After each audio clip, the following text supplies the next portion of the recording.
You're traveling through the unknown, a journey beyond the corners of reality, where the shadows whisper and the chill runs deep. Welcome to the dimension where your deepest fears are given form. This is The Midnight Mystery. Welcome to The Midnight Mystery. This episode is called I Played the Devil's Game. In each episode, we delve into the shadowed corners of our existence, bringing you tales of the eerie, the uncanny, and the downright terrifying. From the realms of the supernatural to the depths of the human psyche, no stone is left unturned, no dark secret left hidden. As the clock once again draws near midnight, prepare to embark on another adventure into the uncanny, the eerie, the horrifying, the midnight mystery. Every time I look at Sarah, my heart aches. My little girl, with her smile so bright it could light up the darkest of rooms, has no idea about the avalanche of bills that's about to consume us. I've spent nights sifting through past due notices, medical bills, and foreclosure threats. I've tried everything: second jobs, loans, selling off whatever we can spare. But the hole just keeps getting deeper. "Daddy, do you think I'll get into a good college?" Sarah asks, pulling me from my spiraling thoughts. She's sorting through college brochures on the coffee table, her eyes shining with dreams I can't afford to give her. "Of course, sweetheart," I lie, forcing a smile. "You're smart, talented, and any college would be lucky to have you." She looks up, her eyes meeting mine. "But it's expensive, isn't it?" I want to reassure her, tell her not to worry, but the words catch in my throat. She knows. Somehow, she senses the financial tightrope we're walking on. "We'll figure it out, okay? Don't you worry about that." It's on a night burdened by this financial dread that I meet him, the mysterious stranger. He sits at the corner of a rundown bar, where I've gone to drown my sorrows. As I sip the cheap whiskey, he saunters over and sits beside me. There's something unsettling about him, like a foggy mirror that refuses to show your reflection clearly. "You look like a man who could use some financial freedom," he says, lighting a cigarette. "And what's it to you?" I reply, skeptical but intrigued. He leans in closer, his eyes locking onto mine. "What if I told you I could offer you a way out? A quick fix to all your problems?" I snort. "There's no such thing as a quick fix." He smiles as if relishing a secret. "For each toe you cut off, I will double your money. The first one starts you off at 100K. I stare at him, a mixture of horror and temptation warring inside me. Is he insane? Am I? And why would you offer this to me? Let's just say I invest in unique opportunities. And right now, you're a unique opportunity, John. My blood runs cold. How does he know my name? "Think about it," he says, extinguishing his cigarette and standing up. "The offer expires in 24 hours. As he leaves, his words reverberate in my mind. "A way out," he said. "But at what cost?" I think of Sarah, her dreams, her future, and the crushing weight of desperation bears down on me harder than ever. I leave the bar, my mind racing with thoughts I never thought I'd entertain. The stranger's proposal was straight out of a horror film, but the gravity of my situation makes it hauntingly enticing. Could I really consider such a dark bargain? Could I mutilate myself for the sake of financial freedom? I push the thoughts away, telling myself it's absurd. Yet, like a shadow, the offer follows me. Back home, I find myself involuntarily Googling terms like effects of losing a toe and can you live without a toe? The medical consensuses don't seem terrible, relatively speaking. There would be balance issues, possible phantom pain, but people adapt, right? Unable to help myself, I delve into the darker recesses of the internet, trying to find any evidence that the stranger's proposition is real. Hours of desperate searching yield obscure mentions of similar deals. Anonymously written posts speak of the stranger or someone like him, but there are no guarantees, just desperate people like me pondering desperate measures. My phone buzzes, a notification from the bank. "Your account has been overdrawn." My heart sinks. Bills won't wait. Neither will fate, it seems. The next night, I find myself back at the bar, staring into another glass of cheap whiskey. As if summoned by my dark thoughts, the stranger reappears. "Time's ticking, John," he says, resuming his seat beside me. "Do we have a deal?" "How do I know you're legit? How do I know this isn't some sick joke?" He smiles, pulling out a phone and swiping a few times. "Check your account." Hesitant, I pull up my bank account on my phone. My eyes widen as I see a new deposit, $1,000. "That's a sign of good faith," he says, reclaiming his phone. "It's yours whether you go through with it or not. But imagine, John, what $100,000 could do for you, and then double that for each additional sacrifice." I stare at him, my inner conflict reaching a fevered pitch. I could pay off all the bills, secure a future for Sarah, and end this financial nightmare. But at what cost? Could I live with myself? Could Sarah? "You have till midnight," the stranger adds, finishing his drink. "If I were you, I'd think about what's really important." After a sleepless night, pacing the floor of my small apartment, I make the decision. Every time I look at the stack of bills, or think about Sarah's dreams hanging by the thread of financial ruin, the cruel logic of it all solidifies. I convince myself that this is an act of love, a grotesque sacrifice for a greater good. It's for her, I keep repeating to myself like some unholy mantra. I spend the next few hours diving deep into medical texts online, learning how to minimize pain, how to staunch the bleeding, and the best methods for sterilization. I'm horrified at how clinical it all becomes, like I'm planning some sort of macabre DIY project. At a 24-hour pharmacy, I buy antiseptics, bandages, surgical blades, and painkillers. I feel the weight of the cashier's judging eyes as I pay in cash, praying she doesn't ask questions. She doesn't. That night, with my wife at her night shift and believing Sarah to be asleep, I prepare. In the bathroom, I lay out the supplies, sterilize the area, and then sit on the edge of the bathtub, a bottle of strong whiskey at my side. My hands tremble as I pick up the surgical blade. Just as I'm about to make the incision, I hear a soft knock on the door. "Daddy, are you okay?" I heard noises. Sarah's voice floats in, tinged with sleepy concern. My eyes fill with tears. "I'm so sorry, my little princess. But Daddy needs this more than you know," I whisper, more to myself than to her. Taking a swig of whiskey for courage, I tighten my grip on the blade and cut.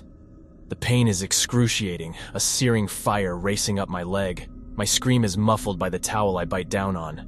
When it's over, I hastily apply antiseptic and bandage the wound, my hands shaking so badly it takes longer than it should. I dispose of the toe, clean up the evidence, and somehow manage to crawl into bed, my leg throbbing in agony, but my heart even heavier with the weight of what I've done.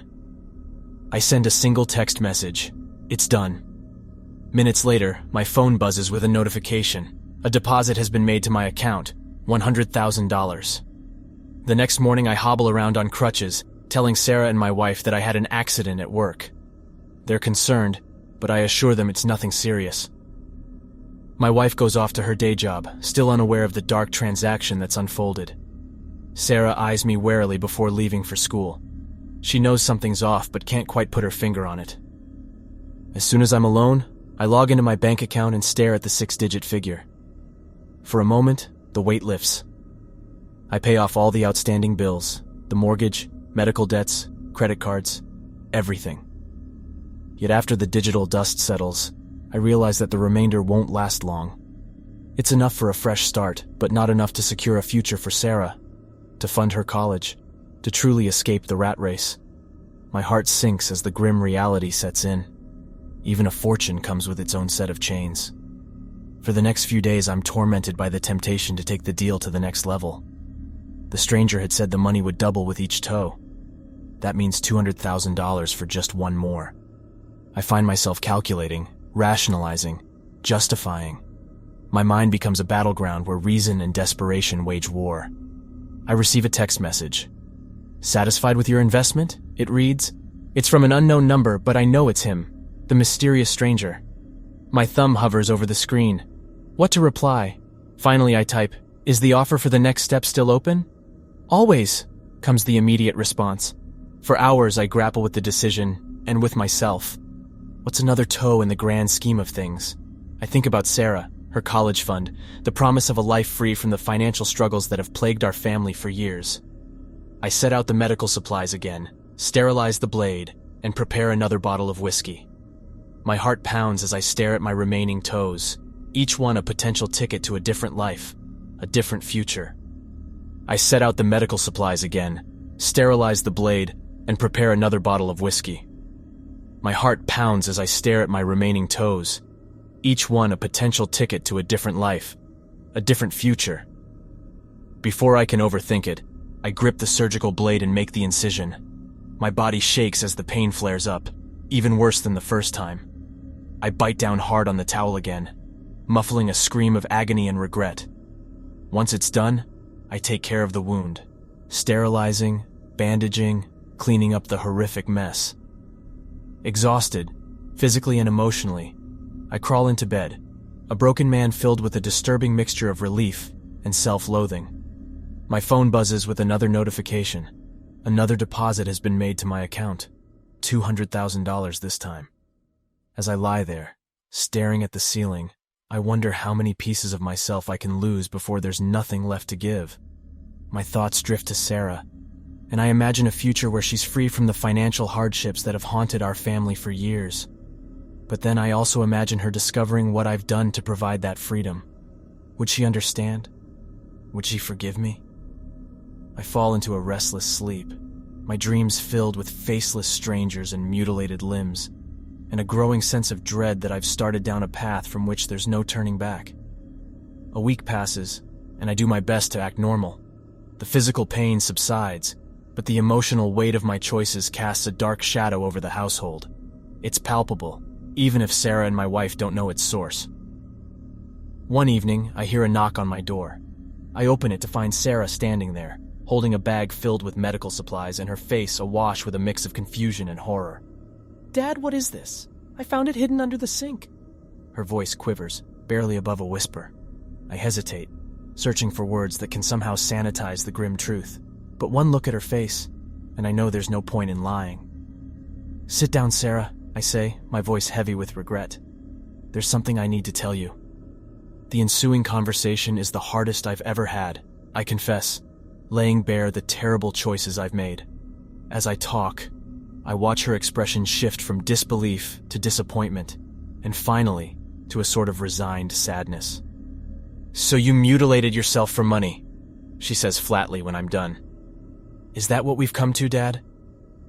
"It was for you, for this family, so you could have opportunities we've never had," I stammer, but even to my ears it sounds hollow. "Opportunities?" She shakes her head, tears in her eyes. "What about the opportunity to grow up in a family that doesn't make horrific choices? What's the point of a future if this is what it costs?" That night, sleep eludes me. My phone buzzes. It's another message from the mysterious stranger. "Ready for the next step? $400,000 is waiting for you." A new wave of temptation washes over me. But this time, it's accompanied by the crushing weight of Sarah's disappointment, her face imprinted on my conscience. I realize then that while I may be willing to lose pieces of myself, I can't bear to lose her respect and love. I grab my phone and type out a message. "I'm done. No more." The reply is almost instantaneous. A wise choice, perhaps, but wisdom comes at its own cost. Months pass, and the tension in our home slowly dissipates, giving way to a fragile peace. Sarah forgives me, at least on the surface, but the invisible thread that connected us has frayed. Our conversations are polite but strained, a haunting reminder of the damage I've done. I take on 2 jobs, exhausting myself to slowly rebuild our financial standing without any dark bargains. The work is grueling, the hours long, but every paycheck is a tiny fragment of redemption. Eventually, I manage to scrape together enough to start a small carpentry business. It's modest, but it's honest work, something I can be proud of. As for the mysterious stranger, he vanishes as suddenly as he appeared.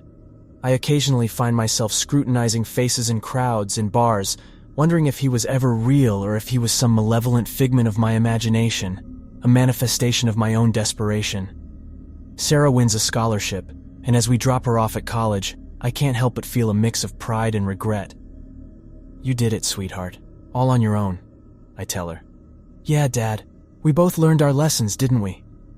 There's a weight to her words, a shared acknowledgement of the painful chapter we're both trying to move past. "I love you, Sarah.